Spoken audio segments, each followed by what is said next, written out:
विष्णु पुराण अध्याय 6 चातुर्वर्ण्य व्यवस्था, पृथ्वी का विभाजन और अन्न की उत्पत्ति। मैत्रेय जी ने पूछा, हे भगवान, आपने मनुष्यों की उत्पत्ति का जिक्र किया था, कृपया विस्तार से बताइए कि ब्रह्मा जी ने चारों वर्ण ब्राह्मण, क्षत्रिय, वैश्य और शूद्र को कैसे बनाया। पराशर मुनि बोले, हे मैत्रेय, ब्रह्मा जी ने जब सृष्टि की इच्छा की तो सबसे पहले उनके मुख से सत्वगुण से युक्त प्रजा उत्पन्न हुई।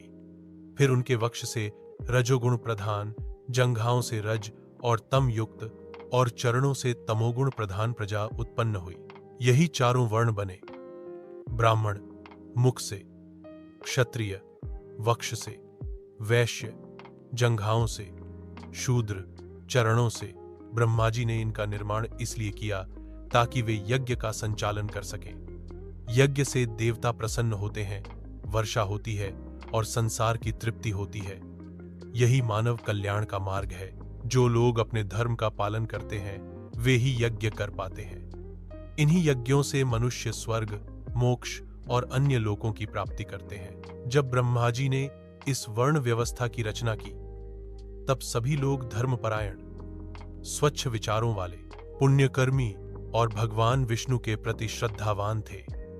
इसलिए उन्हें ज्ञान प्राप्त था और वे विष्णु के परम पद को देख सकते थे। लेकिन त्रेतायुग के आरंभ में काल नामक शक्ति सक्रिय हुई। इससे प्रजा में पाप, लोभ और अज्ञान बढ़ा। धीरे धीरे लोगों में विष्णु प्राप्ति की शक्ति कम होती चली गई। वे दुहखी, रोगी और संघर्ष में उलझ गए। तब लोगों ने अपने रहने के लिए मरुभूमि, पर्वत, जल के पास नगर, गांव और किले बनाए। फिर उन्होंने सर्दी, गर्मी से बचने के लिए घरों और शरण स्थलों का निर्माण किया। इस जीवन को बनाए रखने के लिए उन्होंने कृषि, व्यवसाय और कला, कौशल जैसे साधन अपनाए।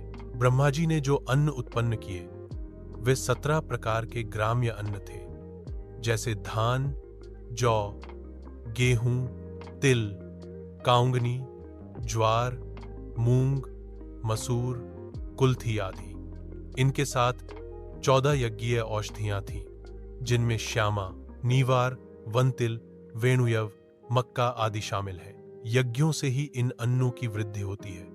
इसलिए ज्ञानी लोग यज्ञ को जीवन का आधार मानते हैं। यही यज्ञ मनुष्यों के पाप भी शांत करते हैं। लेकिन जिन लोगों में पाप की वृत्ति होती है वे यज्ञ की निंदा करते हैं और वेदों को मानते नहीं। वे दुष्ट प्रवृत्ति के होकर धर्म मार्ग से हट जाते हैं। ब्रह्मा जी ने फिर वर्ण, आश्रम और धर्म की मर्यादा तय की। सभी वर्णों के लिए अलग अलग लोक तय किए। ब्राह्मण, पितृलोक, क्षत्रिय, इंद्रलोक, वैश्य, वायुलोक, शूद्र, गंधर्वलोक।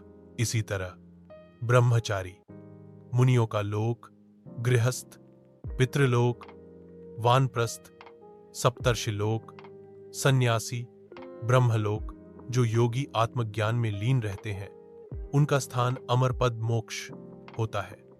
वे जहां रहते हैं वहां केवल ज्ञानी ही पहुंच पाते हैं। जो लोग भगवान के द्वादशाक्षर मंत्र नमो भगवते वासुदेवाय का चिंतन करते हैं वे फिर जन्म नहीं लेते, जबकि वेद और यज्ञों की निंदा करने वाले लोग नरकों में जाते हैं, जैसे रौरव, कालसूत्र, अवीची आदि।